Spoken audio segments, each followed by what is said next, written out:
வணக்கம் ஃப்ரெண்ட்ஸ். இன்னைக்கு நம்ம வீட்டில் இன்னைக்கு என்ன சமையலோ அதை தான் நம்ம இன்னைக்கு வீடியோவில் காட்டுறோம். கிராமத்து ஸ்டைலில் வாழைத்தண்டு கடையல், கருவேப்பிலை துவையல். இதே மாதிரி நீங்களும் உங்கள் வீட்டில் செஞ்சு பாருங்கள். உடம்புக்கு ரொம்ப ஆரோக்கியமானது. வாரத்தில் ஒரு நாள் கட்டாயம் நம்ம வாழைத்தண்டு சேர்த்துக்கணும். உடம்புக்கு ரொம்ப ரொம்ப நல்லது.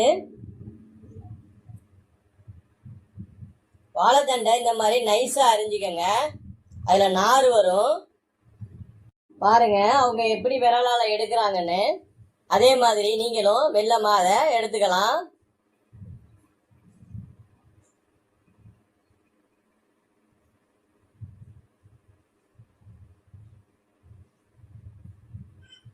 கொஞ்சம் பொறுமையா செஞ்சீங்கன்னா டேஸ்ட் நல்லா வரும்.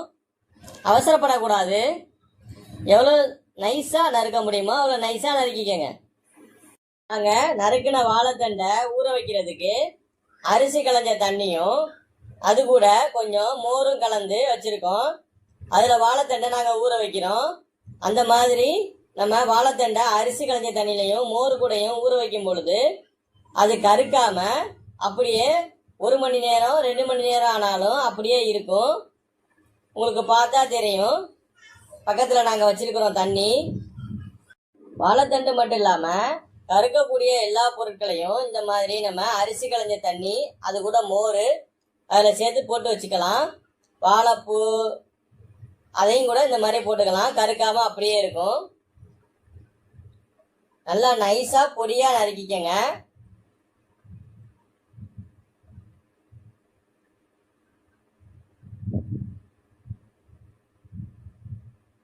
பாருங்க, இந்த மாதிரி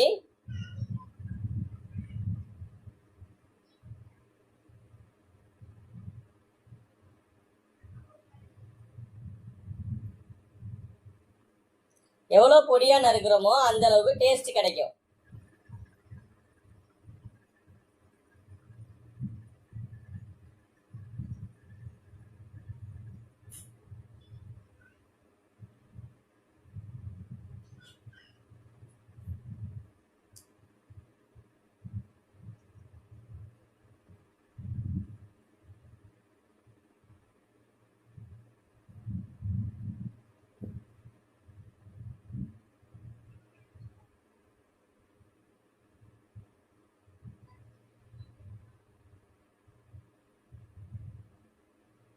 இப்போ நமக்கு வாழைத்தண்டு எல்லாம் நறுக்கி தயாராகிடுச்சு.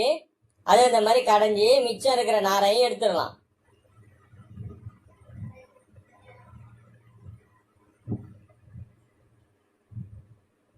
பாருங்க, உங்களுக்கு நார் தனியாக வர்றது நல்லா தெரியும். இப்போ நம்ம ஒரு 3/4 கப் பாசிப்பருப்பு எடுத்து நல்லா களைஞ்சிட்டு குக்கரில் சேர்த்துட்டு அந்த பாசிப்பருப்பு நல்லா முழுகிற அளவு தண்ணி வச்சா போதும். அது கூட ஒரு 2 பூண்டு, ஒரு 5-6 சின்ன வெங்காயம், ஒரு 3 பச்சை மிளகா, ஒரு 3 தக்காளி பொடியாக நறுக்கி வச்சுருக்கோம். அதையும் சேர்த்துக்கலாம்.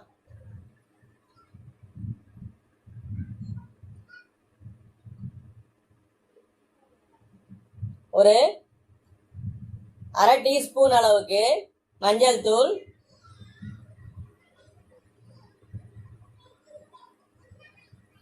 நல்லா கிண்டி விட்டுருங்க. இப்போ தயாராக இருக்கிற அந்த வாழைத்தண்டை எடுத்து நல்லா தண்ணி வடிச்சிட்டு பாருங்க எப்படி மல்லிப்பூ மாதிரி இருக்குன்னு.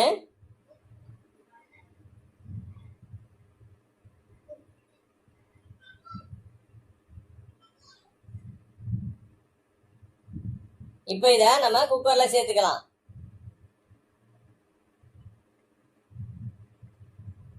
நல்லா கொதி வந்துருச்சு. இப்போ நம்ம சேர்த்துப்போம்.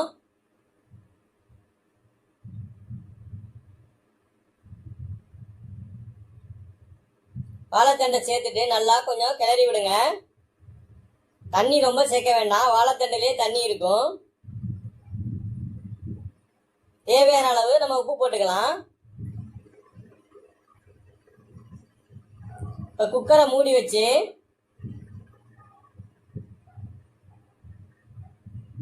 ஒரு 2 விசில் விட்டுக்கலாம். குக்கர் விசில் வர்ற டைமுக்குள்ள நம்ம தேங்காவை நல்லா மைய அரைச்சிக்கணும். அதுக்கு சின்ன மிக்ஸி ஜாரில் தேங்காய் சேர்த்துட்டு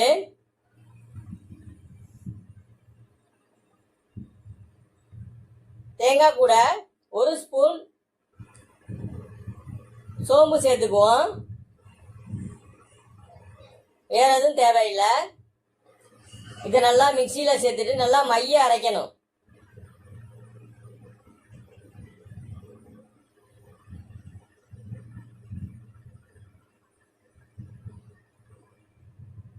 பாருங்க, இந்த அளவுக்கு நல்லா நைஸா அரைஞ்சி வந்திருக்கு. இது நமக்கு போதும். அதுக்குள்ள குக்கரும் விசில் வந்துருச்சு. குக்கரை இறக்கி வச்சிடலாம். ஒரு வானொலியை அடுப்புல வச்சுட்டு தேவையான அளவு எண்ணெய் விட்டுக்கங்க.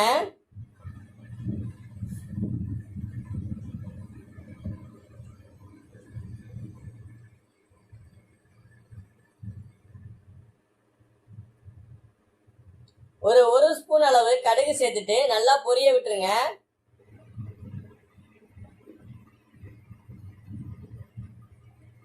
கடுகு பொரியும் போது ஒரு 1/2 கப் அளவு உளுந்து எடுத்து வச்சிருக்கோம். அதை நம்ம இப்ப சேர்த்துக்குவோம்.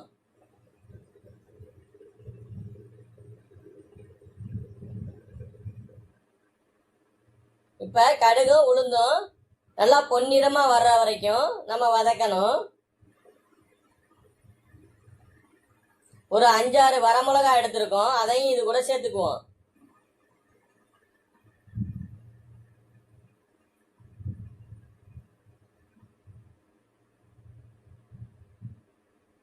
இப்போ வரமிளகா ஓரளவுக்கு நல்லா வதங்கிருச்சு. ஒரு 4-5 சின்ன பூண்டு எடுத்திருக்கோம். ஒரு 5-6 சின்ன வெங்காயம் எடுத்திருக்கோம். எல்லாத்தையும் சேர்த்துக்கலாம். ஒரு தக்காளியை பொடியாக நறுக்கி வச்சிருக்கோம். அதையும் சேர்த்துக்குவோம். எல்லாம் நல்லா வதங்கும் போது நம்ம கொஞ்சம் தேவையான அளவு உப்பை சேர்த்துக்கலாம்.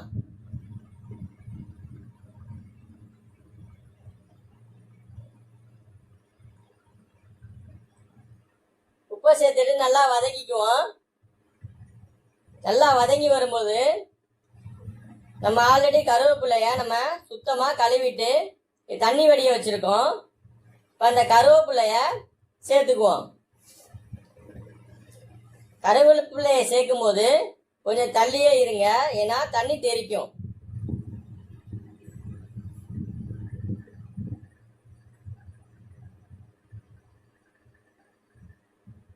இப்போ கருவேப்பிலையை சேர்த்தாச்சு.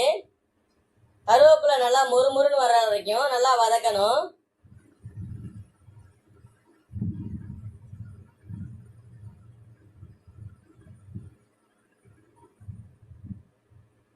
இந்த டைம்ல நம்ம ஒரு சின்ன அளவு புளி சேர்த்துக்கலாம்.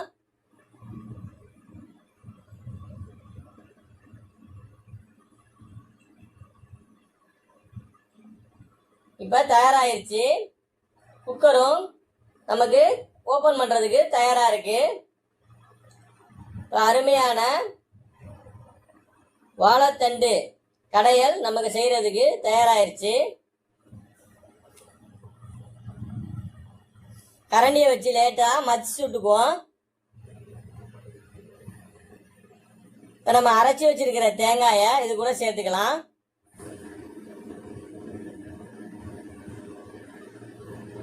தேங்காய் ஊற்றணுன்னா நல்லா கம கமன்னு வாசமா இருக்கு.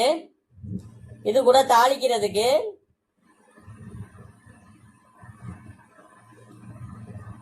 கொஞ்சம் கடுகு உளுத்தம் பருப்பு,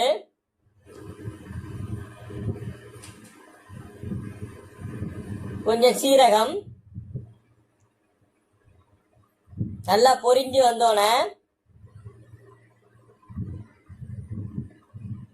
சின்னதா 2 வரமிளகாய், அது கூட கொஞ்சம் கருவேப்பிலை,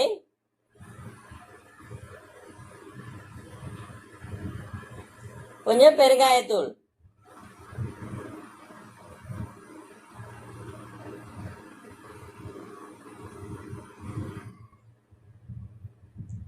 இப்போ நம்ம இதை வாழைத்தண்டோட சேர்த்துக்கலாம்.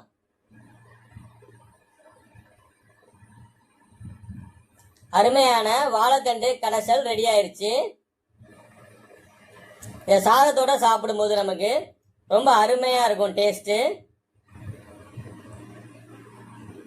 இப்போ நமக்கு கருவேப்பிலை துவையல் செய்யறதுக்கு நல்லா ஆறி வந்துருச்சு.